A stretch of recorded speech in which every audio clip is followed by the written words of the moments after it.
Hi everyone, and welcome to my channel. My name is Jennifer, and in this week's video, I'll be sharing some amazing pictures, ideas, and tips for hosting your own fabulous tea party. The pictures I'll be sharing today were from a party I hosted last year for my niece Gabby.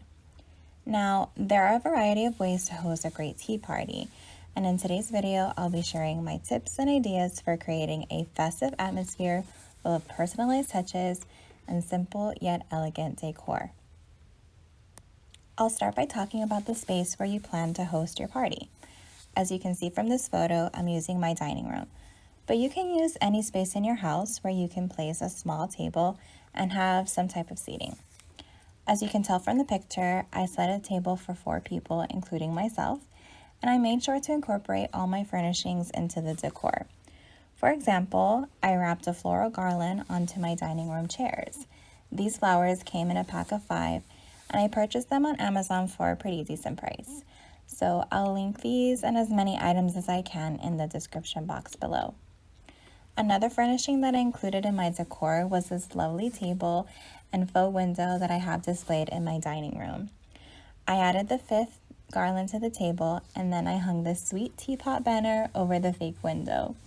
I also bought this banner from Amazon, and I will do my best to link it below if I can find it.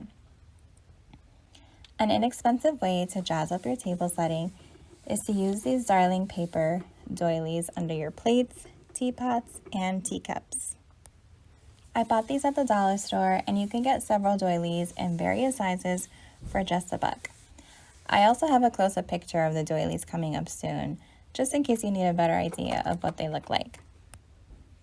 Using teapots and teacups to decorate with is also a really great way to decorate on a budget, because you can use items that you already own. In this picture, I used a white teapot I already owned and filled it with some silk flowers that I bought from Michael's several years ago.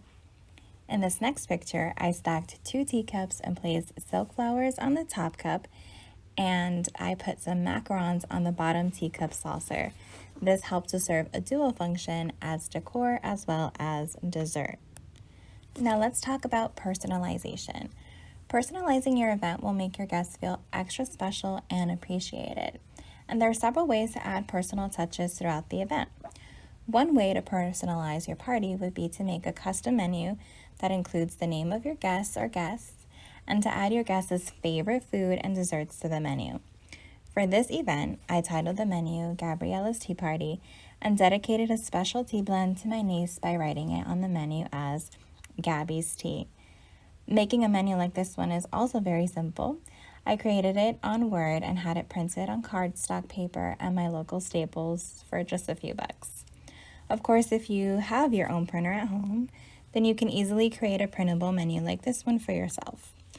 I then folded a napkin and used it as a holder for the menu, and I placed a cute paper flower on the top for some extra flair. I guarantee these small yet personal touches will make your guests feel special and will also demonstrate thoughtfulness on your part as a host. A second way that I personalized this event was to have custom cookies made for the party.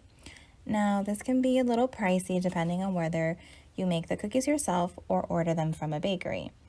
Obviously, if you're making the cookies yourself, you will save more money than if you order them. However, I'm really not the best at baking cookies, and I definitely haven't tried decorating cookies before, so I let a professional handle this part for me.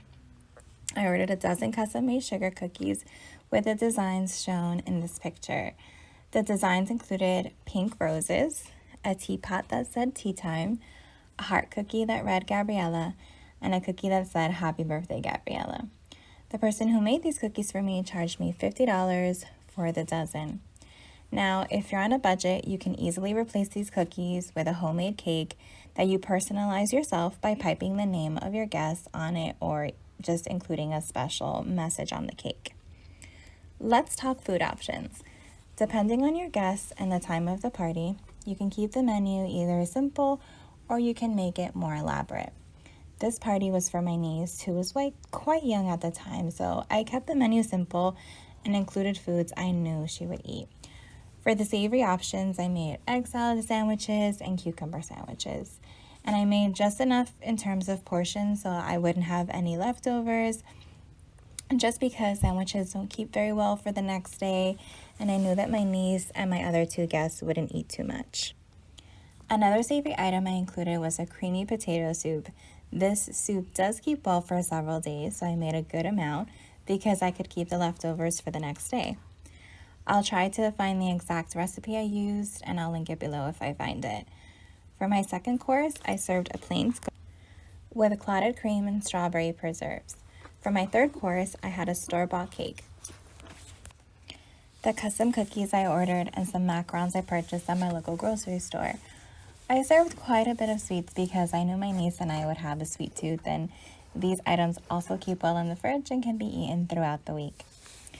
The next thing I want to talk about is probably the most important component in a tea party, and you guessed it, it's the tea. Again, the type of tea you serve will depend on your guests. For example, with my niece, I served herbal teas since she was too young to partake in caffeinated black tea varieties. I served peppermint, chamomile, and a special tropical blend that was also decaffeinated. The tropical blend was the tea I chose as a special personalized tea on the menu. I also served the tea in these adorable mini teacups I found at my local Home Goods from the brand Gray's Teaware. I'll also link these in the description box if I find them. And I made sure to serve the tea with sugar cubes and cream as well.